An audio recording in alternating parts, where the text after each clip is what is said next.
أعوذ بالله من الشيطان الرجيم నేను శపించబడిన బహిష్కరించబడిన శైతాన్ నుండి రక్షణ పొందటానికి అల్లాహ్ శరణు వేడు.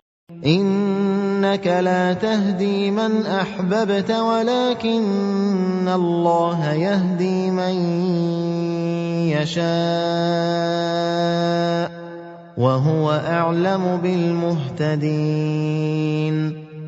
ఓ ప్రవక్త, నిశ్చయంగా నీవు నీకు ఇష్టమైన వారికి మార్గదర్శకత్వం చేయలేవు, కాని అల్లాహ్ తాను కోరిన వారికి మార్గదర్శకత్వం చేస్తాడు. మరియు ఆయనకు మార్గదర్శకత్వం పొందేవారెవరో బాగా తెలుసు.